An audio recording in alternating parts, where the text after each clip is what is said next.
क्या आपने कभी सुना है कि एक देवता ने स्वयं ब्रह्मा के सिर को काट दिया था? क्या आप जानते हैं कि एक ऐसा रहस्यमयी रूप है जिसे देखकर देवता तक कांप उठे थे? यह कथा है काल भैरव और बटुक भैरव की, एक ऐसी गाथा जो समय के साथ और भी रहस्यमयी बन गई। आज हम आपको एक ऐसी कथा सुनाने जा रहे हैं जिसे सुनकर आपके रोंगटे खड़े हो जाएंगे। तो बने रहिए इस वीडियो के साथ। बहुत समय पहले की बात है, जब ब्रह्मांड का निर्माण हुआ था। भगवान विष्णु पालन करता थे, भगवान शिव संहार करता थे और ब्रह्मा रचनाकार थे। लेकिन धीरे धीरे ब्रह्मा के भीतर अहंकार जाग उठा।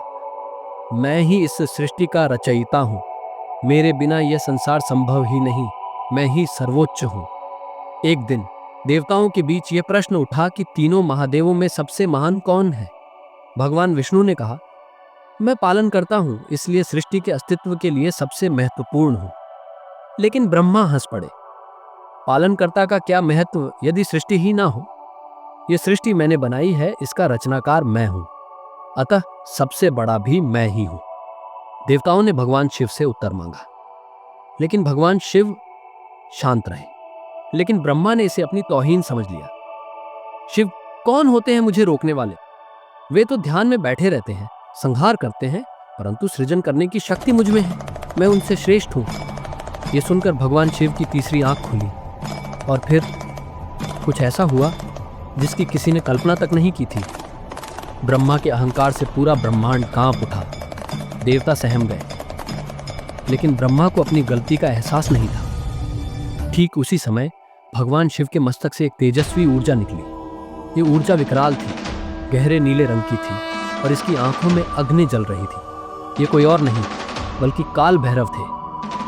काल भैरव हूं, अधर्म का नाश करना ही मेरा कर्तव्य है। काल भैरव के हाथ में त्रिशूल था, उनके गले में नरमुंडों की माला थी और उनकी हंसी सुनकर स्वयं देवता तक कांप उठे। वे सीधे ब्रह्मा के पास पहुंचे। ब्रह्मा डर गए, लेकिन उनका अहंकार अभी भी टूटा नहीं था। तभी बिना कोई क्षण गंवाए काल भैरव ने अपने तीखे नखों से ब्रह्मा का 5वां सिर काट दिया। चारों ओर सन्नाटा छा गया। देवताओं के मुख से एक शब्द भी नहीं निकला। हालांकि ब्रह्मा के अहंकार का अंत हो चुका था। काल भैरव ने जब ब्रह्मदेव का सिर काटा, तब उनके पीछे पीछे ब्रह्म हत्या का दोष लग गया। यह पाप इतना भयानक था कि उन्होंने पूरे ब्रह्मांड में शरण ली, परंतु मुक्ति नहीं मिली। काल भैरव ने हर तीर्थ का रुख किया, लेकिन यह पाप उनका पीछा नहीं छोड़ रहा था। तब उन्होंने काशी जाने का निर्णय लिया। जैसे ही काल भैरव ने काशी में कदम रखा, ब्रह्महत्या उनके पीछे ही रुक गई। यह शहर स्वयं महादेव की नगरी है, यहाँ पाप टिक नहीं सकते। तभी से काल भैरव को काशी का कोतवाल माना जाता है। कहते हैं जो भी सच्चे मन से उनकी शरण में आता है, उसके सारे पाप समाप्त हो जाते हैं। तो क्या आप भी कभी काशी में काल भैरव के दर्शन कर चुके हैं? हमें कमेंट में बताइए। काल भैरव का प्राकट्य तो संहार के लिए हुआ था, लेकिन क्या भगवान शिव केवल संहार तक सीमित थे?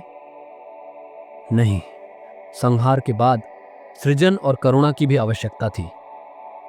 इसलिए भगवान शिव ने एक और रूप धारण किया, एक ऐसा रूप जो न केवल शक्ति का प्रतीक था, बल्कि भक्ति, ज्ञान और प्रेम से परिपूर्ण था। यह रूप था बटुक भैरव। बटुक भैरव का स्वरूप बिल्कुल अलग था। जहां काल भैरव भय और संहार के प्रतीक थे, वहीं बटुक भैरव एक बालक के रूप में अवतरित हुए। उनका मुखमंडल चंद्रमा के समान तेजस्वी था, उनके नेत्रों में करुणा थी और उनके हाथ में अभयदान का आशीर्वाद था।